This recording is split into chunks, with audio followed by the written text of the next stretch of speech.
हम लोग बड़े ज़मानों से ये सुन रहे हैं, देख रहे हैं कि हमारे कोई ना कोई रिलेटिव, कोई ना कोई सर्कल में कोई ऐसे लोग जीसीसी स्टेट्स में काम कर रहे हैं, वर्क वीज़ाज़ के हवाले से कोई नौकरियां कर रहे हैं, वर्क परमिट्स उनको मिले हुए हैं और कहीं ना कहीं वो कोई सऊदीया में, यूएई में, ओमान में, बहरीन में, कतर में कहीं ना कहीं वो जॉब्स कर रहे हैं और ये सिलसिला हम बड़े सालों से देख रहे हैं। मगर आज एक बड़ा ही इंटरेस्टिंग तरह का वर्क वीज़ा मैं आपके साथ शेयर करने जा रहा हूँ। वो एक ऐसी कंट्री का है कि जो आपने अपने सर्कल में, सराउंडिंग्स में आपको 1% भी आपको नहीं एग्जांपल्स मिलती होंगी, क्योंकि उस कंट्री का जो एक बड़े अरसे तक बैन भी रहा वर्क वीज़ाज़ के हवाले से और बहुत ज़्यादा लिमिटेशंस थी, बहुत ज़्यादा रिक्वायरमेंट्स थी और बहुत से तरह के बैरियर्स थे, जिसकी वजह से वर्क वीज़ाज़ का सिलसिला उस मुल्क के लिए ओपन नहीं था जो मैं आपसे डिस्कस करने जा रहा हूँ। मैं बात कर रहा हूँ जापान के वर्क वीज़ा की। जापान ने रिसेंटली पाकिस्तानी सिटीजन्स के लिए वर्क परमिट्स ओपन किए हैं, वर्क वीज़ा ओपन किए हैं, क्योंकि जापान की जो मेजॉरिटी 90% जो पॉपुलेशन है वो एजेड है, जिसकी वजह से अब उनको वर्क फोर्स की ज़रूरत है डिफरेंट फील्ड्स में। और इस हवाले से जापान जो इमिग्रेशन है उन्होंने 5 लाख वर्क परमिट्स ओपन किए हैं ऑल ओवर द वर्ल्ड, जिसमें एक मेजर चंक भी जो है वो हम पाकिस्तानियों के लिए है। अब मैं आज के इस सेशन में आपको ये भी बताना चाहूँगा कि जापान एक इतना एक्सीलेंट एम्प्लॉयर है, उनके जो रूल्स एंड रेगुलेशंस हैं, उनके जो एसओपीज, उनके जो लॉज हैं, लेबर लॉज से रिलेटेड इतने शानदार लेबर लॉज हमें दुनिया में कहीं नहीं मिलते। क्यों? क्योंकि जापान दुनिया का ऑन टॉप कंट्री है जिनका जो जॉब रिटेंशन है, कोई बंदा अगर एक किसी जॉब में जाता है तो वो 90% या 80% उसकी रिटायरमेंट उसी एक कंपनी में होती है। I am talking about the private sector, not about the government sector.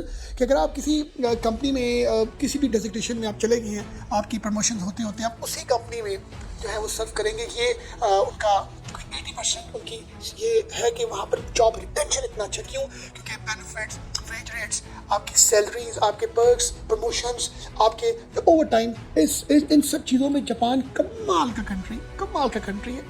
तो आज मैं आपको ये बताऊंगा कि जापान में हम वर्क परमिट या वर्क वीज़ा कैसे ले सकते हैं, क्या उनके मीडियम्स हैं, हमें क्या जो है वो स्पेसिफिकेशंस हमारी होनी चाहिए, हमारे पास क्या डॉक्यूमेंटेशन होनी चाहिए और कितना प्रोसेस टाइम होता है और क्या इस पर कॉस्ट आती है। ये सब हम बड़ी इन्फॉर्मेटिव चीज़ें आज आपके साथ डिस्कस करेंगे। इसकी जो मेन 2 ही टाइप्स हैं। पहली टाइप का नाम है highly skilled professional visa.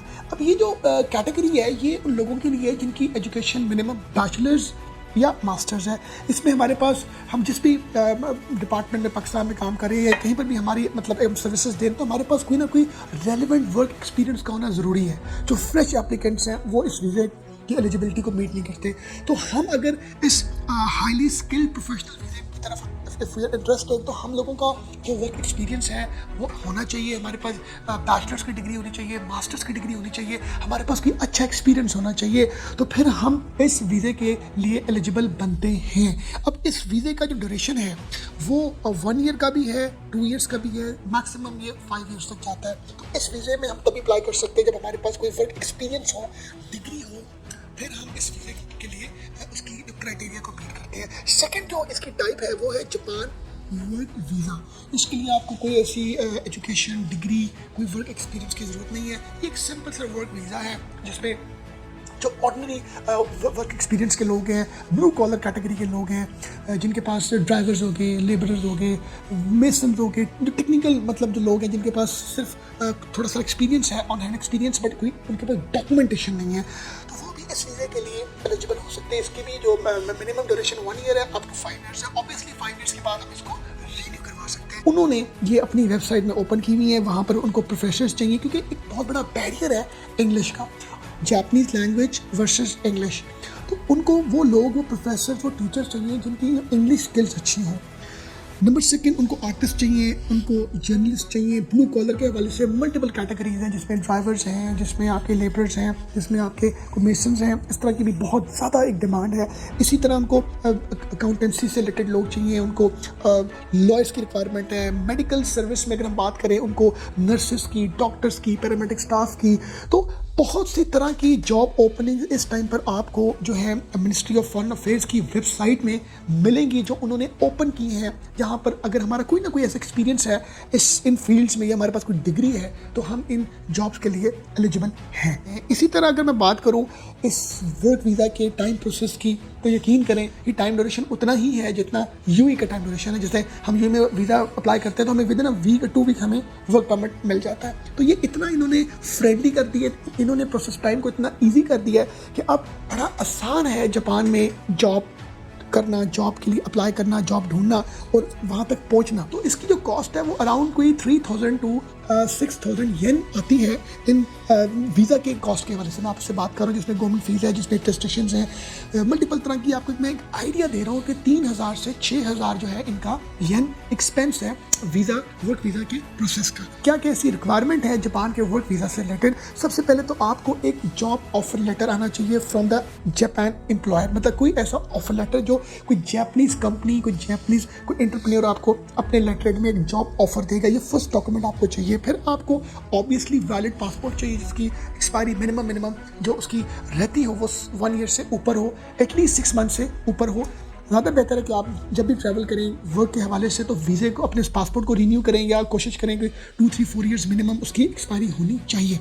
Third, आपको एक सबमिट करना है वीज़ा एप्लीकेशन फॉर्म, वो आपको उनकी वेबसाइट से मिल जाएगा जो मैं आपके साथ अभी डिस्कस करने जा रहा हूँ। इसी तरह आपको अपनी फ़ोटोग्राफ्स चाहिए, फ़ोटोग्राफ वही हो जो ज़्यादा पुरानी ना हो, और एक आपको लास्ट में सर्टिफिकेट ऑफ एलिजिबिलिटी भी चाहिए from the Japan employer, from the Japanese employer. वो मैं आपको बताऊंगा कि सर्टिफिकेट ऑफ एलिजिबिलिटी होता क्या है।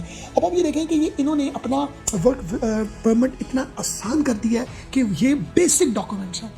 ये बेसिक डॉक्यूमेंट्स है। क्यों? क्योंकि अब उनको वर्कर्स की ज़रूरत है। और मैं बता रहा हूँ कि जापान जैसे मुल्क का जब आपको 1 साल का वर्क एक्सपीरियंस होता है या 2 ईयर्स का वर्क एक्सपीरियंस आप लेते हैं तो बिलीव मी आपके लिए पूरी दुनिया के डोर्स ओपन हो जाते हैं। हम जब सऊदीया में या यूएई में जॉब करते हैं, किसी भी गल्फ रियासत में जॉब करते हैं, तो हमारे लिए थोड़ा सारा लिटिल बिट आसान होता है कि हम यूएसए मार्केट में जॉब हंट कर सकें, यूरोप में या यूके में हम इमिग्रेशन अप्लाई कर सकें, हम जॉब ढूंढ सकें या हम वहाँ पर विजिट कर सकें। हमारे लिए थोड़ा सारा हमारे लिए ईजी होता है as compare to Pakistan. If someone is doing job in Pakistan being as accountant, वो अप्लाई करेगा यूएसए में जॉब के लिए तो उसके लिए बहुत मुश्किल होगा, या कोई किसी भी प्रोफेशन से है। मगर जब वही अकाउंटेंट या कोई driver, what ever the category हम जिसकी बात करें, ऑल कैटेगरीज की, वो अगर कोई जीसीसी में, कोई सऊदीया और कोई यूएई में कोई जॉब कहीं पर करता है 2-3 साल, तो उसके लिए यूएसए, यूरोप जाना थोड़ा सा आसान होगा। क्योंकि जापान का जो वर्क एक्सपीरियंस है वो इतना वैल्यूएबल है कि आप जापान के वर्क एक्सपीरियंस को जब बाहर जाते हैं जॉब हंटिंग के लिए, बताते हैं कि जी I am working in Japan या आई वर्क जापान या आई सर्व 3-4 ईयर्स इन जापान, तो भाई बहुत ब्राइट चांसेस हैं। वही ब्राइट चांसेस हैं जैसे एक बंदे ने नेस्ले में जॉब की हो और वो फिर बाद में जॉब हंटिंग के लिए पाकिस्तान के किसी भी फॉर्म में चला जाए, या पीएनजी में उसने जॉब की हुई है और वो किसी भी फॉर्म में चला जाए, तो ऑब्वियसली उसको जॉब मिलने के चांसेस ब्राइट है। इसी तरह अगर किसी ने लाम्स, नस, जिग कहीं से उसने अपनी डिग्री की है तो उसके लिए भी जॉब मिलने के चांसेस ब्राइट है। कंफर्म नहीं है, मिलने के चांसेस ब्राइट है। इसी तरह हम अब जब जापान का वर्क एक्सपीरियंस लेते हैं 1-2-3-4 साल का, तो यकीन करें हमारे लिए पूरी दुनिया के डोर्स ओपन हो जाते हैं। हम इमिग्रेशन के हवाले से हमारे पॉइंट्स बड़े हाई हो जाते हैं। तो ये जो अपॉर्चुनिटी है ना, ये अपॉर्चुनिटी कोई ऐसी अपॉर्चुनिटी नहीं है, ये बहुत गोल्डन अपॉर्चुनिटी है कि भाई एक बार चले जाओ, कुछ ऐसा सर्व करो।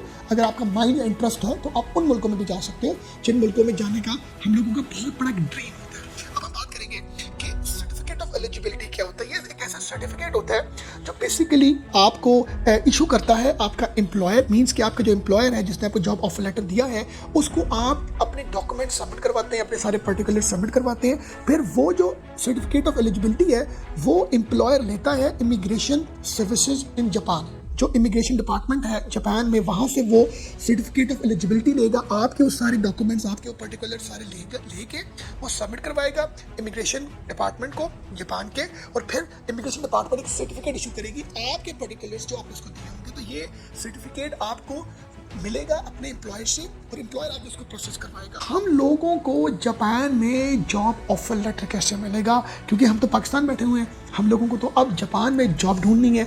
जॉब ढूंढने के हवाले से जापान में बहुत ज़्यादा गोल्डन अपॉर्चुनिटी इस वजह से कि भाई उनको वर्कर्स चाहिए, उनको स्किल्ड वर्कफोर्स चाहिए। तो अब उनकी ज़रूरत है। क्यों? क्योंकि उनकी 90% जो पॉपुलेशन है वो एजेड होने की वजह से उनको बहुत बड़ा चैलेंज का सामना करना पड़ रहा है। तो अब अगर मैं आपसे बात करूं कि आपने अप्लाई कैसे करना है जॉब्स के लिए, कैरियर क्रॉस के नाम से एक कंपनी है, जॉब्स इन जापान.com के नाम से है, योलो जापान और मिडास, इस तरह की मल्टीपल साइट्स हमने मेंशन की हैं जहाँ पर आप जाके अपने जॉब सीकर अकाउंट क्रिएट करें और वहाँ पर आप अप्लाई करें मल्टीपल जॉब्स में। और वैसे भी आप वहाँ पर जाके गूगल में जो जापान की कंपनीज आपको शो हो रही हैं गूगल में, आप वहाँ पर भी जाके जॉब डायरेक्टली एम्प्लॉयर्स को आप जो है अप्रोच करके आप अपना CV वहाँ पर मेल कर सकते हैं। तो अब उनको क्योंकि बड़ी ज़्यादा नीड है तो उसके बहुत हाई चांसेस हैं कि आप लोगों को वहाँ से कोई ना कोई रिस्पॉन्स आएगा। मगर आप जितना डिले करेंगे ऑब्वियसली उतनी एप्लीकेशंस जो हैं वो वहाँ पर सबमिट होंगी, तो जिसकी वजह से आप लोगों के लिए जॉब का मिलना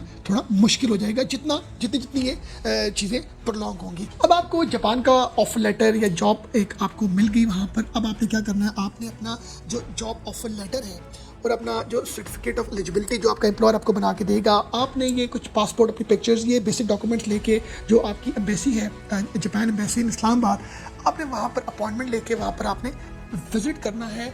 व्यूअर्स, गोल्डन अपॉर्चुनिटी है, ये एक ऐसी डेस्टिनेशन है जहाँ पर अगर हम एम्प्लॉयज़ की बात करें तो दुनिया के टॉप बेस्ट एम्प्लॉयज़ आपको मिलेंगे। आपको बीइंग एज ए एम्प्लॉय हर तरह के राइट्स मिलेंगे। और कभी भी आप फ्यूचर में आगे मूव ऑन होना चाहते हैं किसी दूसरी कंट्रीज़ में, तो इससे अच्छा जो कोई आप कह ले एक ट्रांजिट है वो आपको दुनिया में किसी भी दूसरी कंट्री का नहीं मिलेगा जितना अच्छा ट्रांजिट ये है। थैंक यू वेरी मच, आपने हमें देखा।